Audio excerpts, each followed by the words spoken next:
Hello friends, welcome to Sukhendra technical.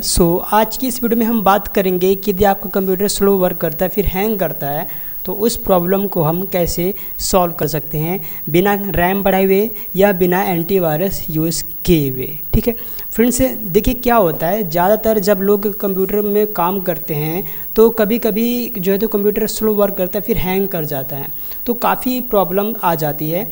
और कभी कभी तो ऐसा भी होता है कि लोग इंटरनेट चलाते रहते हैं और उनका कंप्यूटर जो है तो हैंग कर जाता है, तो उन्हें लगता है कि उनके कंप्यूटर पे एंटीवायरस इंस्टॉल नहीं है, इसीलिए जो है तो उनका सिस्टम जो है तो हैंग कर गया या स्लो वर्किंग कर रहा। बट ऐसा नहीं है। देखिए फ्रेंड्स, आज मैं आपको 3 सेटिंग बताने जा रहा हूँ। यदि आप उन 3 सेटिंग को डेली करते हैं तो आपका सिस्टम कभी भी हैंग नहीं करेगा, कभी भी स्लो वर्किंग नहीं करेगा और साथ ही कभी भी आपको एंटीवायरस की ज़रूरत पड़ेगी ही नहीं। फ्रेंड्स, क्या कीजिए, आप कभी भी अपने सिस्टम में अनवांटेड जो वेबसाइट होती है उनको आप कभी भी ओपन मत कीजिए। सबसे पहली बात तो ये। दूसरी बात यहाँ पे ये है कि जब भी आप कंप्यूटर को ऑन करते हैं तो ऑन करते समय जो आपका ये डेस्कटॉप मेनू आता है तो यहाँ पे आपको रिफ़्रेश करना है। रिफ़्रेश करने के बाद आपको विंडो आर दबाना है और विंडो आर दबाने के बाद आपको यहाँ पे लिखना है TEMP और इसके बाद इंटर करना है। तो जैसे आप इंटर करेंगे तो जब आप पहली बार इसको ओपन करेंगे तो आपके सामने बहुत सारे फोल्डर यहाँ पे बन के आ जाएंगे। देखिए यहाँ पे मैं डेली क्लीन करता रहता हूँ तो मेरे यहाँ पे ओनली 2 हैं, तो यहाँ पे मैं इनको कर दूँगा डिलीट। ओके, और इसके बाद इसको क्लोज़ कर देना। इसके बाद दोबारा आपको विंडो आर करना है और यहाँ पे लिखना है परसेंटेज और TEMP। ध्यान दीजिए, प्रतिशत फिर TEMP फिर प्रतिशत, इसके बाद इंटर करना है। तो अभी आप यहाँ पे देख सकते हैं ये कुछ यहाँ पे फोल्डर बन के आए हुए हैं, तो जितने भी टेम्परेरी फाइल होती हैं वो सारी यहाँ पे हमको डिलीट कर देना है। ठीक है, चलिए, और जो नहीं हो रही है उनको नहीं करना।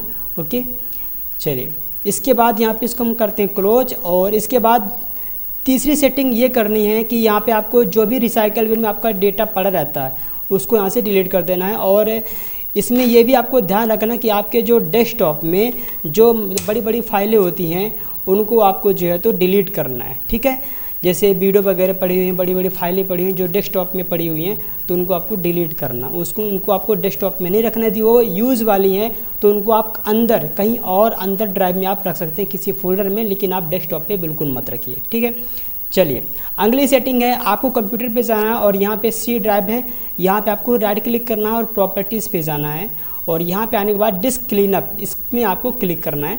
तो ये थोड़ा यहाँ पे कैलकुलेटिंग कर रहा है, तो जितने भी टेम्परेरी फाइल होती हैं जो हमारे यूज़ की नहीं होती हैं और वो सिस्टम जब ऑन हो जाता है तो वो प्रोसेस में वो चलती रहती हैं, तो सारी फाइलें यहाँ पे वो डिलीट कर देगा। ठीक है, या फिर जितने भी एरर्स आते हैं तो जितने भी एरर्स फाइल होती हैं, डम फाइल होती हैं, वो सारी फाइल यहाँ पे डिलीट हो जाएंगी। ठीक है, तो यहाँ पे मैं डेली करता रहता हूँ। आप जब भी सिस्टम को ऑन करें आपको ये काम आपको डेली करना, आपको कभी भी एंटीवायरस की ज़रूरत पड़ेगी नहीं, चाहे आप इंटरनेट चलाइए सिस्टम में चाहे ना चलाइए। ठीक है, और कभी भी आपका सिस्टम हैंग नहीं करेगा, स्लो वर्किंग नहीं करेगा, पानी की तरह चलेगा एकदम।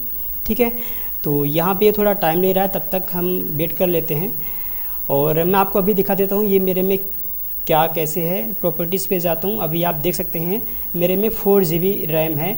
ओके, जिसमें से 3.24 GB ये यूजेबल है। ठीक है, तो देखिए फ्रेंड्स, क्या होता है कि इसके पहले जो मेरा CPU था वो 2 GB वाला भी था। मैंने 2 GB CPU भी यूज़ किया है और मैं यही काम करता था, तो मुझे जब तक मैंने उस CPU को चलाया तो मुझे उसमें कोई ज़रूरत नहीं पड़ी किसी भी एंटीवायरस की। तो आप बिना एंटीवायरस के भी अपने सिस्टम को जो है तो अच्छा रख सकते हैं। ओके, तो अभी आप यहाँ पे देख सकते हैं ये आ चुका है इस प्रकार से। तो हम क्या करेंगे, यहाँ से इसको क्लीनअप सिस्टम फाइल पे क्लिक करेंगे। तो अभी आप यहाँ पे देख सकते हैं ये 0 बाइट्स आ रहा है। जब आप पहली बार करेंगे तो काफ़ी सारी फाइलें आपको यहाँ पे MB में बताएंगी, कोई आपकी GB में भी बताएंगी, तो उनको आपको यहाँ पे सिलेक्ट करना। सिलेक्ट करने के बाद यहाँ पे इसको यहाँ पे ओके बटन पे क्लिक करना, ये डिलीट हो जाएंगी। मेरे में कम ऐसा इसलिए आ रहा है क्योंकि मैं जो है तो डेली ये सब डिलीट करता रहता हूँ।